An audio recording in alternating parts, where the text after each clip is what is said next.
مساء الخير على كل مشاهدي ومتابعي القاهرة 24 في كل مكان. بنجدد ترحابنا بحضراتكم. معكم القرشي حبيب، وموجود مع حضراتكم في اللايف ده مع زينب. الحقيقة الصورة اللي موجودة عندكم في اللايف دي اللي تصدرت المشهد في خلال اليومين اللي فاتوا ترند، بخصوص ان سيدة بتضرب مفروض جوزها بمعاونة شقيقها. وده المشهد والفيديو اللي حضراتكم شفتوه على وسائل التواصل الاجتماعي، ودي صورة منه.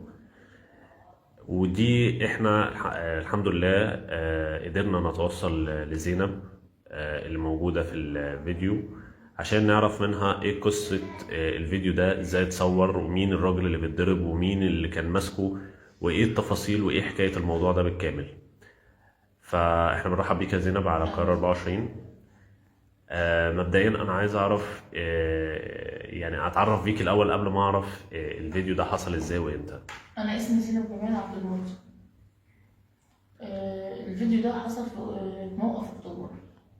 تمام. اللي حصل، واحد اتصل بيا قال لي انا فيها خير، في مبلغ مالي عايز لازم اتولد بنفسي. قلت له تمام ماشي مفيش مشكله، قابلني في الموقف اكتوبر.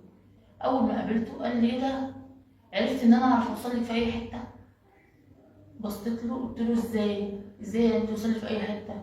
قال لي عرفت ان انا اعرف اجيبك. لما شفتيه؟ اول ما شفته عرفت ان انا هاخدك غصب عنك. قعدت اصوت جريت، مسكني من طرحتي وعبايتي، الناس اتلمت عليه ضربوه.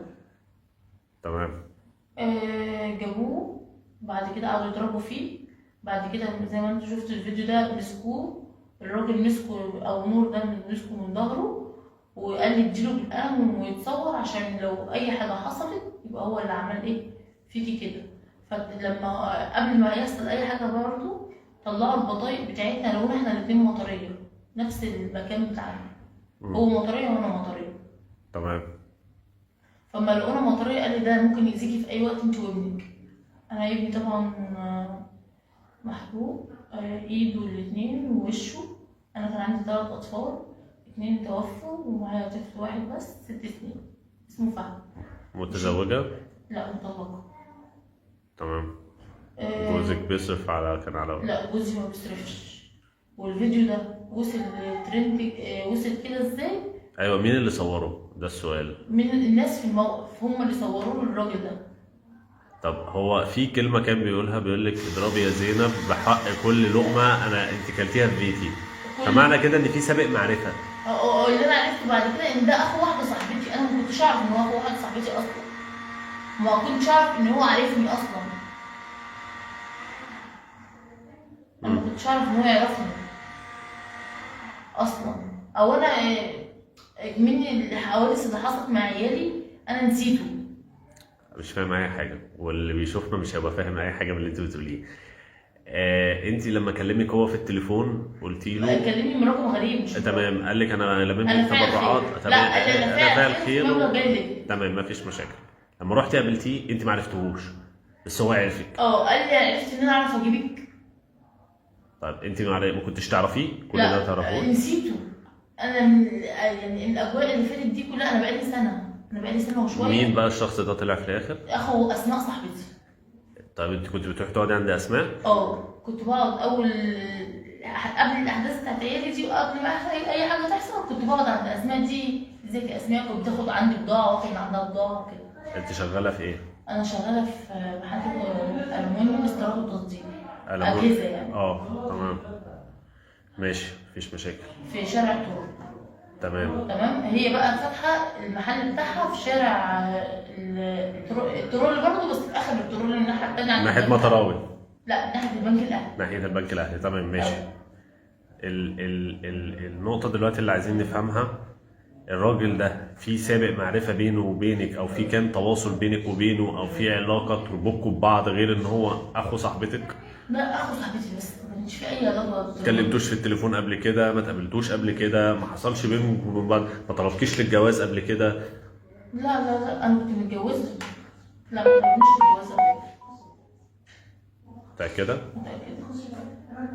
هو قال لي ان هو طلبني للجواز.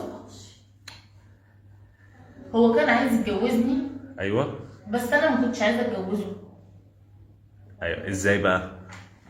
هو لما جه هو طلب الجواز ده اول ما اتطلقت من احمد عاطف. بس جوزك. من امتى؟ من امتى بقى؟ كان من شهر 8. الاحداث بتاعت عيالي في شهر 1. تمام. طبعا ارتبكت بعيالي، بقيت مع عيالي، فما بقتش اصلا دماغي فيا. ما تمام. كنتش مركزه اصلا مع حد. تمام. بس فجاي قال لي بقى عرفت ان انا اعرف اجيبك، عشان ما كانش يعرف يجيبني من اي حته. ارقامي كانت بتنزل على الصبح. يعني هو كلمك قبل كده طلبك للجواز وانت رفضتي؟ لا ولا مش كلمني، ده أمال؟ وش الوش لما كنت عند صاحبتك؟ وانا رفضت تمام. تماما. دي اول نقطه. دي قصه المشكله بتاعت الراجل اللي كان ظاهر في الفيديو. الراجل اللي وراه ده واحد في الموقف سواق. كنتش تعرفيه؟ لا ما اعرفوش. ما. الراجل ده بقى قصته ايه؟ لما احنا رحنا مع احمد عاطف، جه اتهجم علينا في الشقه هنا وضربنا انا وفهد وقطع لي هدومي. ده جوزك؟ طليقي بقى. طليقك. طليقي. هو صاحبه وابن خالته لما اتهجموا علينا وضربونا هنا في الشقه. انا جريت، انا مشيت هنا الساعه 6 الصبح، رحت موقف اكتوبر ده قعدت. هو ده سبب وجودي في اكتوبر اصلا. قعدت في اكتوبر دي. الناس بتوع الموقف دول اتلموا. انا كنت عماله اعيط ومنهاره وهدومنا مقطعه انا وفهد، كنا متبهدلين خالص. لا جابوا كرتونه ولموا كل واحد فلوس اللي ربنا يقدر عليه حطه في الكرتونه. جابوا شقه مفروشه وقعدونا فيها وجابوا لنا هدوم وقعدونا. استاذ مصطفى اللي انتوا شفتوه ده هو اللي جاب الكرتونه واتلم من الناس الفلوس. مين استاذ مصطفى؟ اللي هو ماسك وليد من ورا. بس انا كمعرفه شخصيه انا ما اعرفوش اصلا ولا هو يعرفني. تمام. هو كان اول مقابله ليا ساعه استاذ وليد ده، لما وليد جه يضربني في الموقف. تمام. بس اما جينا بقى عرفنا بقى الاجواء بعد كده، عرفت ان استاذ مصطفى هو اللي لم الفلوس بتاعت الشقه المفروشه اللي جابوها. اللي حصل كالاتي في الشقه المفروشه دي ايه؟ استاذ مصطفى يوميها ساعه الموقف انا ما كنتش بمشي مع حد، انا كنت خايفه من كل الناس اللي حواليا. جاب ابن عمه، جايب مراته واخته ام سجده واخته ما كنتش اعرف اسمها، جابوهم وخدوني انا وفهد ورحنا قعدنا عندهم ساعه عقبال ما حضروا الدنيا كلها. لموا الشقه بالعفش باللبس وقعدونا في الشقه اوضه وصاله، قعدونا فيها ساعتها. بعد انا ما كملتش 10 ايام في الشقه دي ومشيت بالظبط. اللي حصل ان ام سجده دي جت قالت لي يا بنتي الراجل ده اللي هو ابو نور اللي هو مصطفى ده اللي كان مكتفه. اللي كان مكتفه هو معاه بنت وولد، انت معاكي ولد، فطب انت مش مطلقه يبقى انت وهو ايه ربنا يرضيكوا على بعض. قلت لها بصراحه انا مش اصلا على السيستم مطلقه. ازاي؟ مطلق مطلق او خلع، عامله حكم خلع. ما سجلتوش ليه؟ ما سجلتوش لسه، معيش فلوس اسجل. معايا صيغه تنفيذ بس معيش فلوس اسجل، ما سجلتش حاجه. فبعد كده قلت لهم يوم الجمعه، انا بصراحه كنت فكره الجواز دي مش عايزاها اصلا بيني وبينهم. فيوم الجمعه دي قلت لهم انا هروح يوم السبت اعمل استجابه واجي لكم تاني. مشيت ما رجعتش تاني. اللي حصل كالاتي استاذ مصطفى ماشي. استاذ مصطفى صور فيديو بالهدوم بالحاجه اللي في الشقه وبعتها لمين؟ طبعا هو ما يعرفش ان غير صاحبتي مين؟ سماح. تمام. اللي هي لايف كوتش سماح. بعتها لايف كوتش سماح قال لها بصي احنا جايبين لها وعاملين لها وخدت 20,000 جنيه معاها وهي ماشيه. وكانت هتعرف واحد عليا وجوزت عرفي وقعد يسوق بسمعتي يسوق بحيث ان هو كده يلوي دراعي ويرجعني. ده جوزك؟ طريق؟ لا قصدي استاذ ابو نور. هو ده. ماشي. بعد كده عملت لقيت الفيديوهات نازله على الفيس، نازله على الفيس رفض مش مبطله. مين اللي رفع الفيديو ده معلش على الفيسبوك؟ استاذه سماح السيد، لايف كوتش سماح السيد.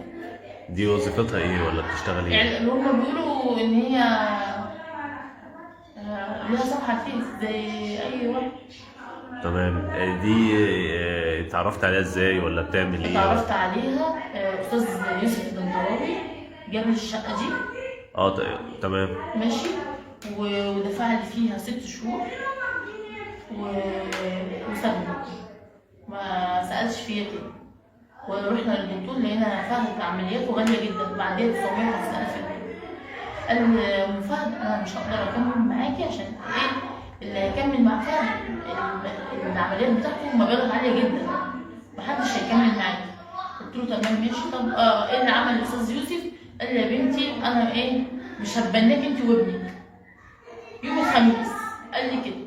مفيش ساعه بالظبط لقيت استاذه سماح بتكلمني بتقول لي ابنك اتقبل في مستشفى الناس. قلت لها ايه ابني اتقبل؟ قالت لي روحي يوم الاحد ابنك هيتحجز ويعمل العمليه بتاعت الممدد بتاع الدماغ.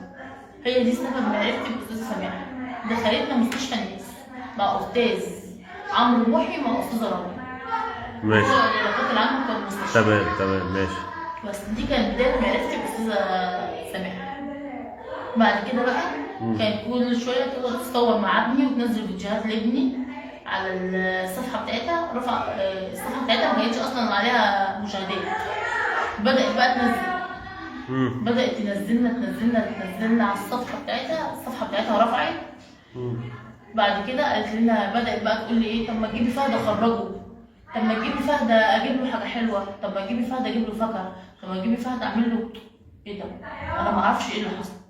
اتاري الصفحه بتاعتها رفعت مشاهدات عليها، المشاهدات عليت عليها ارباح وتبرعات كترت. هي برضو بتبع اسمها ناس برضو حروب تمام زي ابني برضو واكتر. تمام. بس بعد كده هي دي الفلوس اللي جات لي. يعني الست كانت بتعمل معاكم كل خير، وفي نفس الوقت يعني اسمها سماح دي المفروض اللي هي كان في بينكم تعامل في الخير لحد دلوقتي. مره واحده لما الحاجه وديتك مستشفى الناس، بس بعد الباقي كده هي المفروض كانت بتستفاد من وراكي، بحيث اللي هي ترفع فيديوهات لابنك وتلم من وراها مشاهدات وتبرعات. بتلم تبرعات. طب التبرعات دي انت كنت بتستلميها؟ لا انا ما خدتش حاجه غير وانا في مستشفى الناس. استاذ يوسف القرش المستشار بعت لي 2000 جنيه وانا في المستشفى. وبعد كده قبل ما نطلع من المستشفى كانت الفلوس دي خلصت. احنا قعدنا اسبوعين. الفلوس دي خلصت، بعتت لي 500 جنيه. قالت لي خلي دول معاكي عشان تعرفي تروحي. بس بعد كده بقى خلاص. طيب بعد الشهر اللي بعديه بقى 300 في 500. وصل بينك وبينها الصدام ولا وصل بينك وبينها تواصل؟ واحنا في المستشفى مسكت تليفوني وحولت الفيديو ده ليها. انا ما كنت، هي قالت لي هاتي صور عيالك عشان تنزلهم على الصفحه. تمام. لقيت الفيديو ده خدته. الفيديو ده كان على تليفوني. فتحت تليفونك وخدت الفيديو من عليه. الفيديو ده كانش مع مخلوق الا انت؟ انا بس. الفيديو ده ما كانش مع حد اصلا. انت اللي اديتي التليفون للراجل يصوره عشان يوثق الحاجه؟ لا ده الراجل اللي كان مصوره بالتليفون وحولهولي. تمام ماشي. ما صورش بموبايلي. خلاص تمام كده انت فهمت. وبعد كده هي خدت الفيديو ده مع التليفون. ما كنتش اعرف ان هو معاها اصلا غير لما انا قلت لها. انا ما بقتش انزل بالواد بقى. بس انت مش شايفه ان انت غلطتي لما عملتوا المشهد ده في الشارع؟ شايفه ان ده غلط؟ هو كان غلط كبير قوي. انا بصراحه ندمت بصراحه. هو ما كانش ينفع خالص. بس انا هعمل ايه طيب؟ انا بقول لك انا لوحدي ومحدش معايا. يعني انا بقول لك الحمد لله ان انا لقيت حد يدافع عليا. انا لما كنت هنا في الشقه واتضربت واتقطع هدومي، انا محدش دافع عليا ولا حد فتح الباب عليا شاف ايه اللي بيحصل لي جوه الشقه. كنت بموت. كان السكينه على رقبه ابني. جوزي رفع السكينه على رقبه ابني عشان يشوف التبرعات اللي معايا طلعها له ياخدها مني. جوزي اللي هو طليقي اللي كنت بقالي معاه 10 سنين. هو كان بيشتغل ايه؟ معايا كان شغال معانا في المحل بتاع بابا. قبل ما اتجوزه كان شغال في ابو الريش. بس بعد كده اما اتجوزنا في اول جوازنا كان شغال في ماينرز مندوب. بس انت قلتي لي ان انت عندك كان 3 اولاد منه في 2 توفوا في حادثه؟ في شقه في دار السلام هنا في عزة مطر. اتحرقت؟ شقه امي وحماتي توفت معاهم مخنوقه. حول ولا قوه الا بالله. وعيالي ماتوا محروقين. اهمال منه. في ام عندها 78 سنه نسيب معاها 3 اطفال. حرام ولا حلال؟ انا مش مسامحاه اليوم الديني. انا مش مسامحه احمد عاطف اليوم الديني. حسبنا الله ونعم الوكيل بسبب ان هو ضيع عيالي، طب وسبب ان هو واخد عيالي واخدهم بمزاجه مش واخدهم غصب عني عشان يروي دراعي. الناس كلها ضغط عليا ان انا اللي سبت البيت ومشيت، انا ما سبتش البيت ومشيت. طب انا عايز اعرف منك يعني المشهد ده اللي قرر الراجل اللي انتوا ضربتوه ده فين دلوقتي، ولا بيعمل ايه، ولا لا عادي عايش حياته، مفيش اي حاجه، مفيش اي حاجه. بقول لك الراجل ده تاجر مخدرات في شارع المطريه، في شارع المطريه هو تاجر مخدرات. بس انت كنت تعرفي اخته بتروح لها البيت؟ اما لما عرفت حضرتك، لما عرفت ان هما كده انا بعدت عنهم. مش عارفه اقول لك ايه، بس الغلط اللي بيمشي معايا بيبقى غلط زي دي حاجه معروفه. انا الناس قالت عليا ده جوزي والتاني اخويا، وانا مالكيش اخوات ولاد؟ انا عندي اخ اسمه مختار فين؟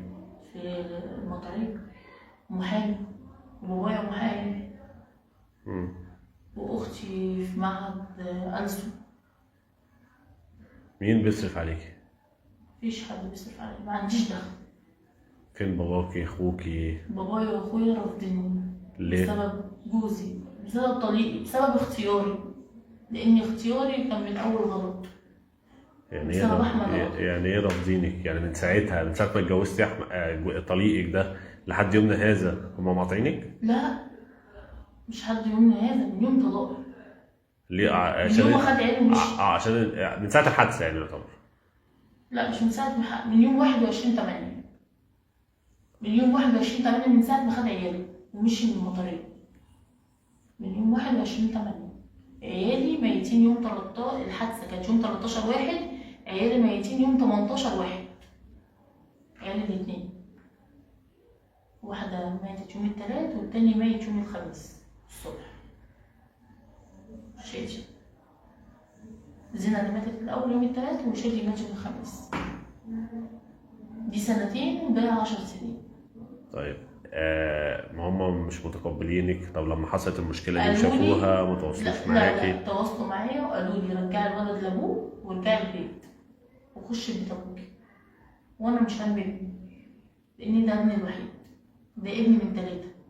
ابوه لو خده هيستغله، مش هياخده عشان يعمل له حاجه ولا يعالجه، ولا ياخده يوديه مستشفى وياكله ويحميه ويغير له هدومه. الناس قالت لي لما انا كنت بروح اقول له رجعني، لما طلعت من المستشفى بدل قاعده في الشارع كنت بقول له رجعني. كنت قاعده في الشارع ازاي؟ كنت قاعده ببات في الشارع، كنت ببات بابني في الشارع، كانش عندي مكان، انا ما كانش عندي مكان، كنت ببات في الشارع بابني.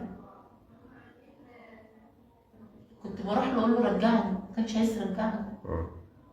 يقول لي مش عايزك. ده كله عشان حكم الخلع، حكم يوم 30/3، كان غصب عني. انا كان غصب عني، اللي خلاني رفعت قضيه الخلع ان هو كان واخد عيالي وعايز ارفع عليه قضيه حضانه عشان اخد عيالي منه. طيب قبل ما اختم معاكي، انت الفيديو ده ظهر للناس كلها في مشهد وانت في الشارع. انا كنت بضربه وانا خايفه على فكره، عشان ما ينكشنيش يشدني من طرحتي تاني. على فكره لو تلاحظوا ان انا بضربه بجري، انا كنت بضربه بجري وانا خايفه، انا كنت مرعوبه منه. ده كان شارب، الناس طلعوا من جيبه كيس لونه ابيض، حاجه زي الشوكولاته كده، وسجاير عامله تراب. تمام. مؤخرا انت عايزك يعني الفيديو ده، انا قبل ما اختم معاكي، هو مش اخوكي اللي كان ماسكه؟ لا. وده مش جوزك او طليقك؟ لا. ده واحد كان عايز يتجوزك وانت رافضاه، اخو واحده صاحبتك؟ ايوه. حاول يعتدي عليكي في الموقف، فالسواقين هم اللي وقفوا لي. مش عايزه تضيفي حاجه قبل ما اقفل معاكي؟ انا مش مسامحه استاذه سماح ليوم الدين. عملت معاكي ايه دي؟ عماله تستفزني،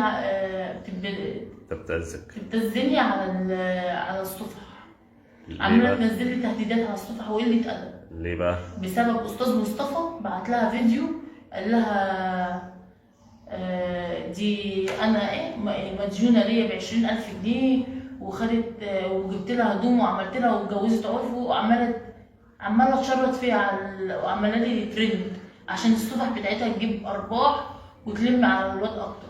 تمام. مش مسامحاها اليوم الدين، حسبنا الله ونعم الوكيل فيها. شكرا جدا يا زينب.